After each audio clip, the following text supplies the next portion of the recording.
With a beautiful day like today, would you believe me if I told you it is expected to snow tomorrow? But that's exactly what is in the forecast and why the Warriors had to move tomorrow's spring game to today. It is plain and simple. The Twins do not have postseason success against the New York Yankees. Get this, the Twins now have 12 consecutive losses to the Bronx Bombers, the most consecutive losses to a single team all time. The Cavaliers of Virginia, they've been on the road to redemption all season long. Last year becoming the first 1 seed to ever lose to a 16 seed in tournament history. Now they stand just 40 minutes away from being national champions. We had 4 state champions last season. This year looks to be another banner year in southeastern Minnesota. And here we go. Caitlin, last week the Vikings shocked the world in New Orleans, and this week they'll have to do it again in San Francisco. This was simply not a level of football the Gophers were ready to play at, getting outplayed and outcoached by rival Wisconsin in the biggest game for Minnesota in nearly half a century. It's a big night for football here in Rochester as the defending Class 5A state champion Owatonna is here in town to take on the Mayo Spartans. Mayo coming off a surprisingly good win over Austin in week 1. Here I am with Owatonna head coach Jeff Williams. It was supposed to be one of the best days of the year, but for Logan Plescourt, his 16th birthday wasn't so sweet. That was when they officially told me that I relapsed. That was probably the hardest, not the best birthday present. Plescourt, already a cancer survivor, found out he'd have to beat cancer again. Hodgkin's lymphoma was back. When I was told the second time that I relapsed, I had bad thoughts right away. Just the thought of knowing that another year is gone, and after having to go through it the first time, knowing that the second time was going to take even longer. For those around him, seeing their friend in a life or death situation for a second time was a gut punch. I was more upset that it happened again, just because having him gone through the first time and then have to do it again. I was upset for him. I was upset that a kid who is 16, 17 years old has to go through those type of things. Health, that's what was most important to Logan, who desperately wanted to get his life back. But he knew this second battle was not going to be easy. I knew that I'd be able to, beat it again since I was able to beat it the first time. I just knew that it was going to be, a lot more harder chemo, more treatments, radiation, and that kind of put me over the edge a little bit. Faced with that daunting task, Logan set goals to take his life back. Goals like running out on the football field Friday nights with his friends. When you're going through your treatment, I guess the second time, what were maybe some of those early goals that you had physically for yourself? To definitely beat it and get back on the field, play the sport that I loved and have always wanted to play. Oh! The gridiron.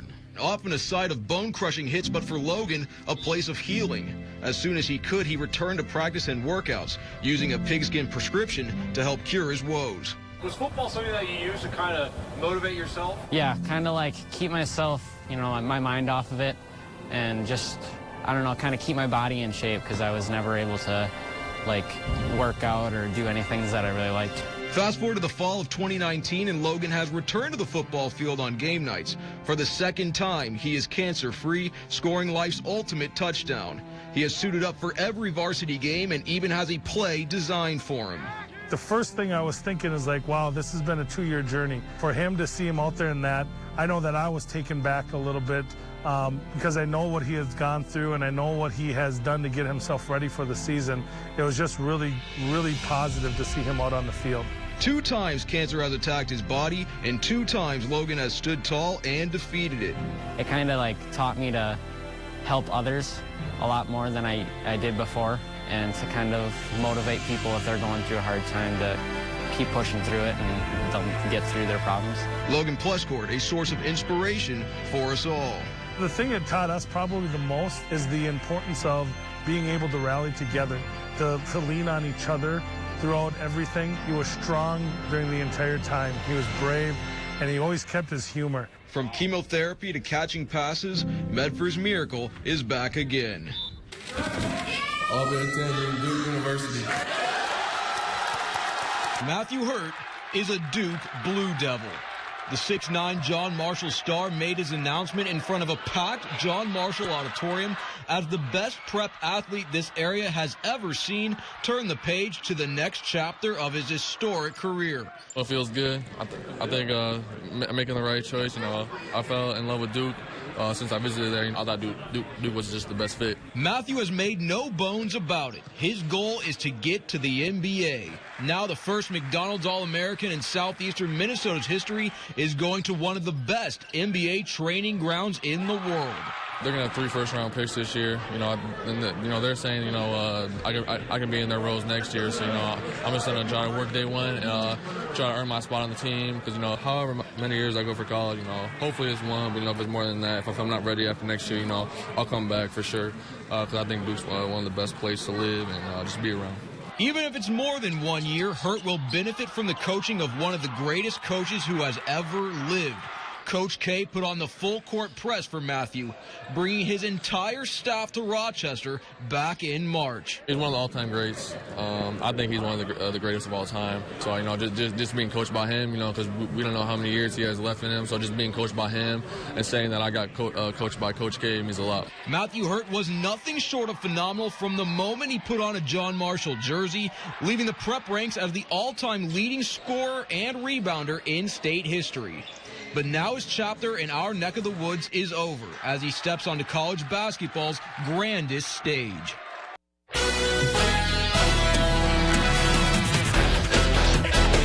What's going on, sports fans? I'm Mark Poulose. This evening, we start the sports party at Lambeau Field, where the Vikings look to start the season 2-0 in the hostile environment of Mr. Rogers' neighborhood. First drive of the game, Green Bay set the tone. Aaron Rodgers hits Jamal Williams on the screen. Williams slices through the Vikings D for a 15-yard touchdown, and the Vikings trail 7-0 early. Later in the first, same score, Rodgers delivers a strike across the middle to Geronimo Allison for the touchdown. Vikings in a hold down 14-0, 2 drives into the game. Still in the first, things go from bad to worse. Kirk Cousins is sacked. He puts the ball on the turf, and Green Bay recovers. They would score to put the Vikings down 21-0. Second quarter, though, Dalvin Cook injects some life into the Vikings' lifeless offense. Cook gets to the second level, makes a man miss, and is off to the races. It's a 75-yard touchdown run, and the Vikings are now down 21-7. They trailed 21-10 at the break.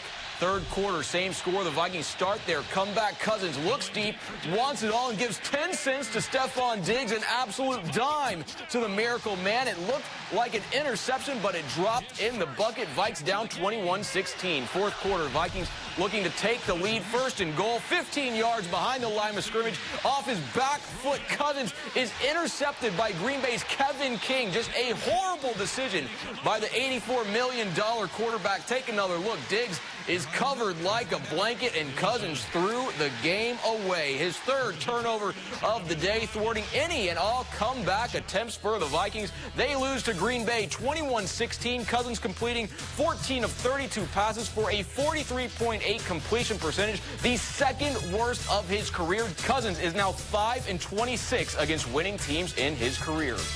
From the gridiron to the diamond we go, where the Twins look to finish off a sweep on the road at the Cleveland Indians, as they've all but locked up the division and a spot in the postseason.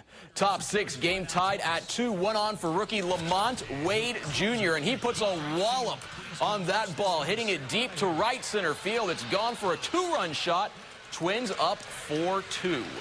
Bottom 6, Twins now up 4-3. Kyle Gibson making a surprise relief appearance on his second pitch of the ball game. Gibson serves up a 3-run tater to Roberto Perez. Twins down 6-4, but Gibson's bad day wasn't over, because bottom 7, he gives up another. Mike Freeman pokes one through the shift to bring in another run, as the Twins can't close out the sweep. They lose 7-5, but lead the division by 4.5 games with 13 left to play. Next, Minnesota United hosting Real Salt Lake, trying to hold on to playoff positioning. First half, United down 1-0. Darwin Quintero gets the ball ahead of the pack. He draws the keeper off his line, and Quintero slides it past him and into the net to tie the game at 1. Right now, that's where we stand as halftime approaches. And lastly, is this a live look at Kirk Cousins' Twitter mentions? No, it's actually the pregame scene at today's Titans-Colts game. A flamethrower used for pregame introductions tipped over and set the field on fire. Thankfully, no one was hurt, but the Inferno did leave a huge burn mark on the field.